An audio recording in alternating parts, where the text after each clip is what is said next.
दोस्तों, आज के लेक्चर में आप सभी का स्वागत है। आज हम पद्य साहित्य की विधाओं के बारे में बात करने वाले हैं। आमतौर पे ये माना जाता है कि साहित्य की शुरुआत अगर हुई होगी तो शायद पद्य से हुई होगी। इसका कोई प्रमाण नहीं है, लेकिन पद्य एक कला के रूप में बहुत सहज रूप से हमारे पास आता है, जिसकी पहचान इस बात से भी की जा सकती है कि हम बचपन में साहित्य का पहला परिचय लोरियों के जरिए हासिल करते हैं। और लोरी साहित्य का एक रूप है, कविता का एक रूप है, और जहाँ से साहित्य में हमारी यात्रा शुरू होती है। तो पहले हमें ये देख लेना चाहिए कि साहित्य के जब हम दो विभाग करते हैं, गद्य और पद्य, तो इन दोनों में मूल अंतर क्या है, किस आधार पे हम गद्य और पद्य को अलग अलग पहचान सकते हैं।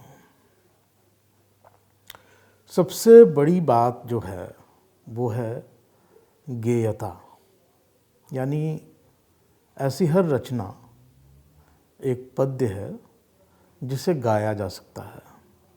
गाने के लिए कई बार छंद की ज़रूरत होती है। छंद से आशय यह है कि मात्राओं का एक सुनिश्चित क्रम होगा, मात्राओं की संख्या और उनके आरोह अवरोह का भी एक क्रम होगा, जिससे कि लय बनती है, जिसके आधार पे हम किसी रचना को गा सकते हैं। लेकिन सिर्फ गाने की सलाहियत होने से हर रचना साहित्य नहीं बन जाती है। ये बात ध्यान में रखनी ज़रूरी है। आप छंद में तो ये भी कह सकते हैं कि मैं रोज़ घर से कॉलेज जाता हूँ, रोज़ कॉलेज से घर आता हूँ। तुक भी है, छंद भी है, लय भी है, आप गा सकते हैं, पर यह साहित्य नहीं है। साहित्य होने के लिए जो चीज़ सबसे ज़्यादा ज़रूरी होती है वो होती है सृजनात्मकता। कोई ऐसी बात जो पहले नहीं कही गई होगी या उस ढंग से नहीं कही गई होगी। जब आप ऐसी बात मौलिकता के साथ कहते हैं तो उसके साहित्य होने की पहली शर्त आप पूरी करते हैं।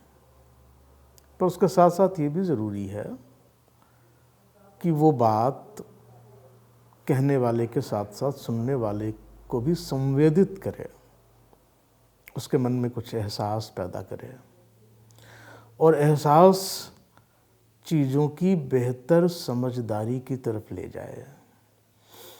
तो संवेदना या एहसास या अनुभूति और उसके साथ साथ समझदारी या अंतर्दृष्टि या विवेक, ये दोनों जब मिलते हैं तो हमारे सामने जो चीज़ होती है वो साहित्य कहलाती है। अगर उसमें गेयता भी है, लय भी है, नाद सौंदर्य भी है, यानी जब आप उसे गाएं तो सुनने वालों को ध्वनियों का सौंदर्य भी दिखाई दे, सुनाई दे, उसमें कल्पना की उड़ान भी हो, क्योंकि कल्पना के बिना मौलिकता आ नहीं सकती। और एक और जो ज़रूरी चीज़ है वो ये है कि पद्य में शब्दों का अपव्यय नहीं होना चाहिए। पद्य को संघनित होना चाहिए, कम से कम शब्दों में अधिक से अधिक भाव, अधिक से अधिक अर्थ भरे जाएं, जिसको आप गागर में सागर भरना कहते हैं। तो इन सबको अगर आप ध्यान में रखेंगे तो पद्य को पहचानने में आपको कठिनाई नहीं होगी। वे रचनाएं जो गाई नहीं जा सकती, जिसमें लय का, नाद, सौंदर्य का ध्यान रखना ज़रूरी नहीं हो, हालांकि कभी कभी रखा भी जा सकता है।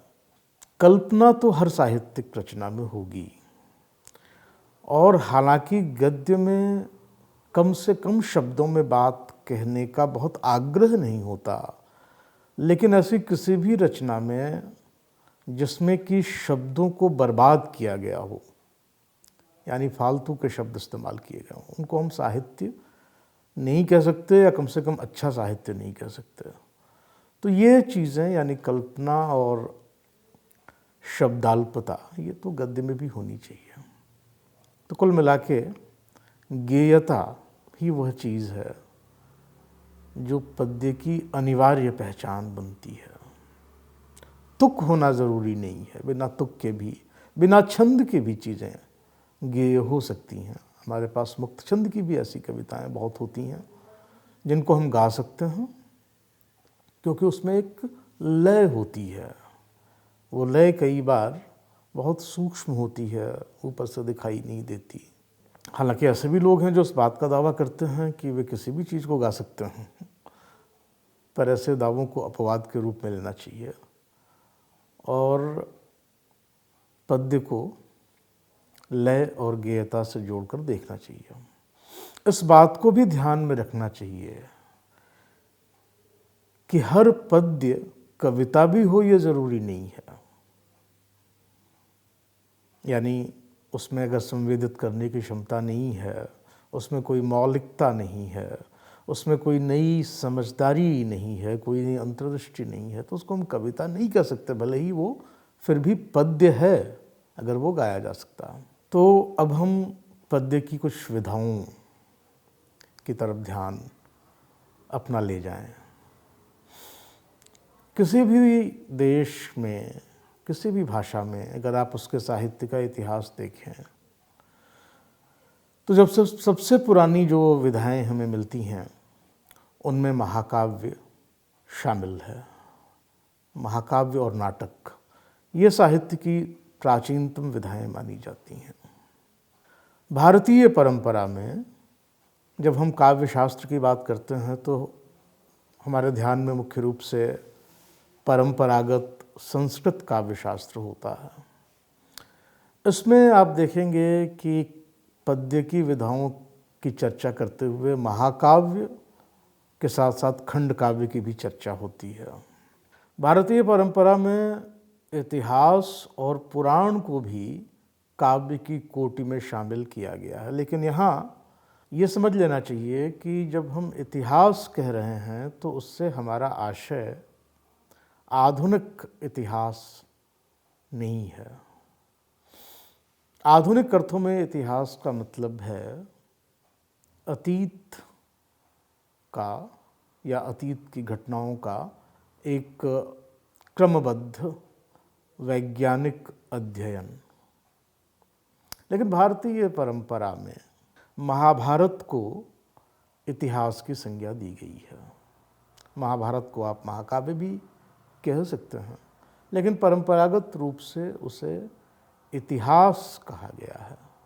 ये अंतर इसलिए किया गया है कि महाभारत में एक आदर्श नायक के इर्द गिर्द कहानी नहीं बुनी गई है। उसमें नायकों की एक लंबी श्रेणी है, पात्रों की, चरित्रों की, और सच कहें तो आदर्श नायक जैसे कहा जा सके ऐसा तो कोई पात्र नहीं मिलेगा महाभारत में। और महाभारत में एक कहानी के भीतर से निकलती हुई हजारों कहानियां हमें मिलती हैं। महाभारत को इतिहास इसलिए कहा गया है क्योंकि महाभारत में ये कोशिश की गई है कि उस समय उपलब्ध जो भी ज्ञान है जीवन के बारे में, समाज के बारे में, राजनीति के बारे में, उस समूचे ज्ञान को विभिन्न कथाओं के माध्यम से किसी एक प्रमुख कहानी के साथ गूंथते हुए कह दिया जाए। जब हम महाकाव्य कहते हैं, ख़ास तौर पे जैसे आप वाल्मीकि के रामायण को महाकाव्य कह सकते हैं, तो उसकी सबसे बड़ी विशेषता ये होती है कि उसमें एक आदर्श नायक होता है जो एक समाज या एक जाति या एक सभ्यता के लिए आदर्श की स्थापना करता है, उसके परम नैतिक मूल्यों की स्थापना करता है। एक समाज या एक जाति खुद को कैसा बनाना चाहती है, ऐसे किसी स्वप्न के लिए जब कोई एक वीर नायक अपनी परिस्थितियों से संघर्ष करता हुआ आगे बढ़ता हमें दिखाई देता है, तब हम उसे महाकाव्य कहते हैं। इस तरह महाकाव्य की विशेषता ये होती है कि उसमें एक समाज या एक जाति के संपूर्ण जीवन का चित्रण हमें मिल जाता है, उसके यथार्थ का भी और उसके आदर्शों का भी। खंड काव्य उस रचना को कहते हैं जिसमें जीवन को संपूर्णता में चित्रित करने की कोशिश नहीं होती है। जीवन के किसी एक हिस्से को, किसी एक प्रसंग को, किसी बड़ी कथा के किसी एक टुकड़े को ज़्यादा खूबसूरती से, गहराई से कहने की कोशिश होती है। पर अगर ठीक से कहा जाए तो जीवन का एक प्रसंग भी संपूर्ण जीवन के बारे में हमें बहुत कुछ बता सकता है। जहाँ तक पुराण का सवाल है, पुराण में भी एक तरह से घटनाएं, पहले हो चुकी घटनाएं और भविष्य में होने वाली घटनाएं बताने की चेष्टा की जाती है। पर जब हम पुराण कहते हैं तो उसमें ये अर्थ शामिल होता है कि वो घटनाएं वास्तविक घटनाएं हैं, इसका दावा नहीं किया जा रहा है। हालांकि पुराणकार अपनी भाषा में ठीक ऐसा ही दावा करते हुए देखे जाते हैं। वे कहते हैं कि हाँ, हम जो कुछ कह रहे हैं, जिन घटनाओं का वर्णन कर रहे हैं, वो सारी सत्य घटनाएं हैं। लेकिन पुराण जो समाज में प्रचलित होते हैं, पढ़े जाते हैं, जब वो लिखे जा रहे हैं तो उस ज़माने में भी और हमारे ज़माने में भी लिखने पढ़ने वाला समाज जानता है, समझता है कि ये घटनाएं वास्तविक ऐतिहासिक घटनाएं होंगी, इनको मानने की ज़रूरत नहीं है। उनमें सच्चाई का कोई अंश हो सकता है, लेकिन घटनाओं के माध्यम से पुराणकार हमें जीवन की कुछ ज़्यादा गूढ़ सच्चाइयों की ओर ले जाना चाहते हैं। महाकाव्य की जब चर्चा होती है तो भारतीय और पाश्चात्य महाकाव्य के बीच के अंतर की भी चर्चा की जाती है। एक बात दोनों में समान है कि दोनों एक समाज के, एक जाति के आदर्श काव्य होते हैं और दोनों में एक आदर्श नायक होता है, एक वीर धीरोदात्त नायक होता है जो अपने जीवन की और अपने समाज की विपरीत परिस्थितियों से संघर्ष करता हुआ एक आदर्श की स्थापना के लिए आगे बढ़ता है। पर दोनों में अंतर भी है और वो अंतर मुख्य रूप से भारतीय और पश्चिमी कालबोध का अंतर है। भारतीय परंपरा में समय को एक रैखिक नहीं माना गया है। ऐसा नहीं माना गया है कि समय एक जगह से आगे बढ़ता हुआ निरंतर आगे बढ़ता चला जाता है, बल्कि एक वृत्त में वो गोलाकार घूमता है। इसलिए चीज़ें अंत के बाद फिर से शुरू होती हैं, तो चीज़ें बार बार घटती हैं। भारतीय महाकाव्यों में आप देखेंगे कि कथाओं को बार बार दोहराया जाता है और एक ही कथा अनेक बार अनेक तरह से कही जा सकती है। उस कथा का कोई आरंभिक और अंतिम बिंदु नहीं होता, जबकि पश्चिमी महाकाव्यों में आरंभ और अंत बिल्कुल परिभाषित होते हैं। तो इस बात को ध्यान में रखते हुए हमें ये भी देखना चाहिए कि जब हम आधुनिक ज़माने में आते हैं तो महाकाव्य की परंपरा लगभग ख़त्म सी होने लगती है, सिमटने लगती है।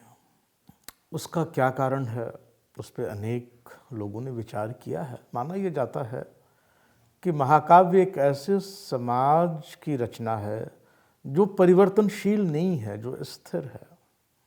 और महाकाव्य के लक्षण भी उस समाज के लक्षणों की तरह बिल्कुल स्थिर होते हैं। महाकाव्य का रूप स्थिर होता है, उसको बदला नहीं जा सकता।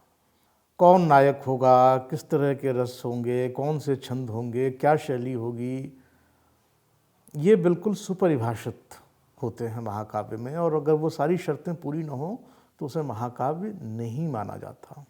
आधुनिक ज़माना तो परिवर्तन का ज़माना है, वहाँ कुछ भी निश्चित नहीं होता। इसलिए आधुनिक ज़माने की संवेदना के अनुरूप महाकाव्य नहीं पाया जाता।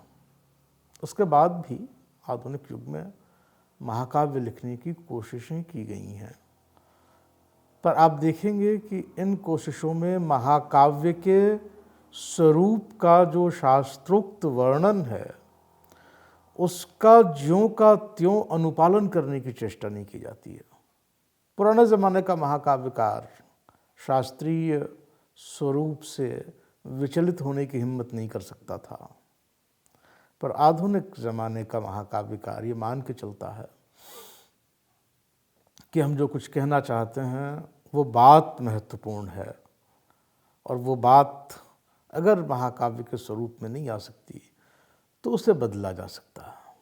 इसके बाद हम कविता के कुछ और रूपों की ओर आते हैं। आप देखेंगे महाकाव्य भी एक तरह का आख्यान है।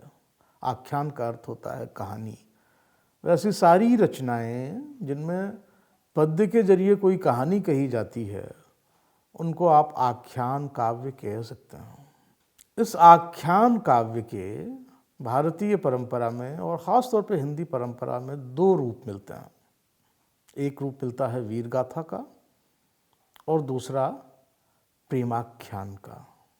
वीर गाथा का उदाहरण है पृथ्वीराज रासो और प्रेमाख्यान का प्रमुख उदाहरण है मलिक मोहम्मद जायसी का पद्मावत। प्रेम दोनों ही तरह की रचनाओं में होता है। वीरता और दूसरे नायकोचित गुण भी मिल जाते हैं दोनों तरह की रचनाओं में। कहानी भी अंततः कहीं न कहीं नायक और नायिका के प्रेम पर आधारित होती है।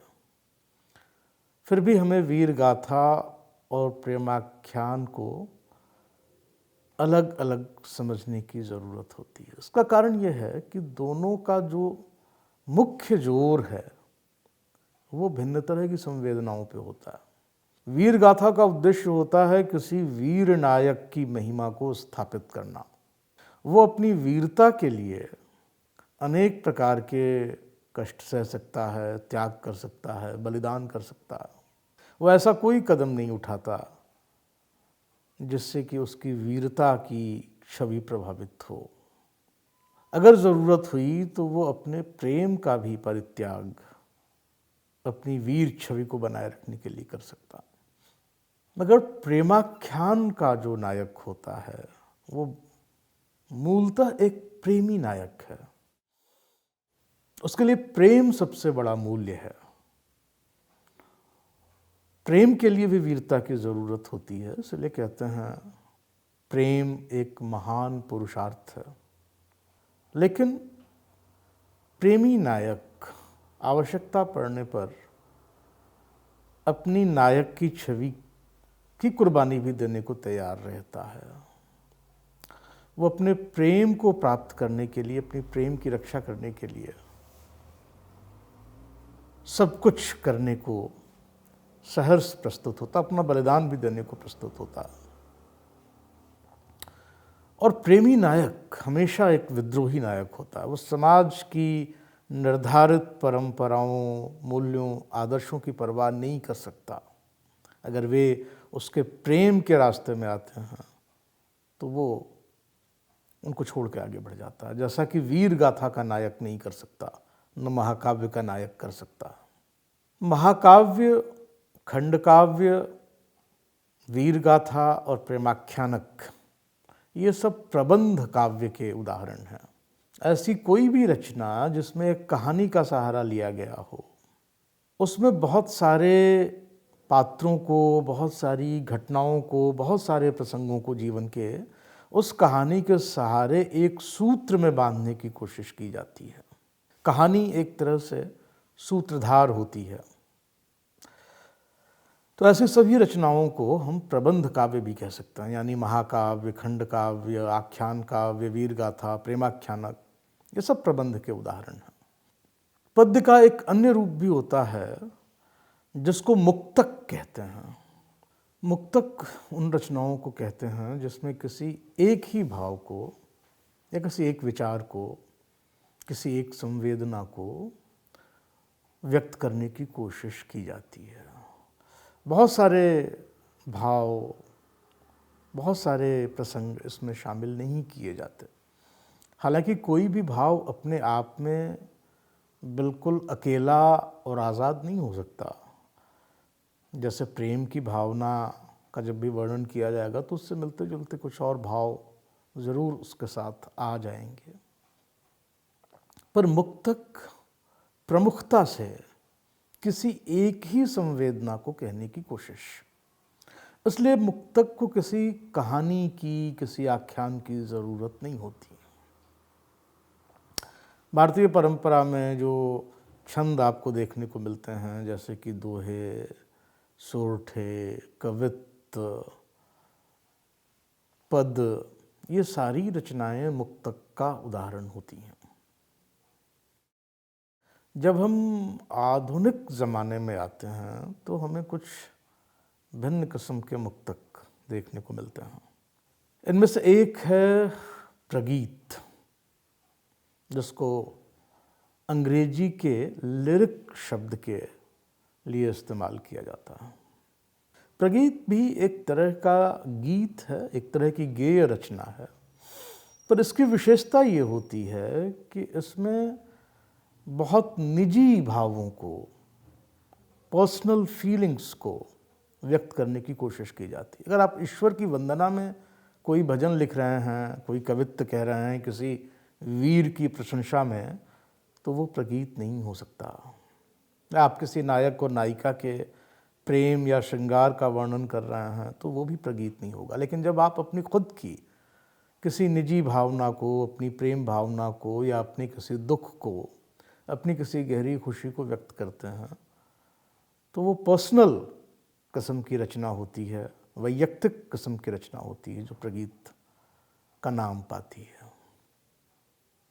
और जब कविता छंद से मुक्त होकर लिखी जाती है, छंदों के बंधन को छोड़कर लिखी जाती है। निराला ने सबसे ज़्यादा हिंदी में मुक्त छंद के लिए ज़मीन बनाई और मुक्त छंद की रचनाएं भी सबसे पहले निराला ने की थी।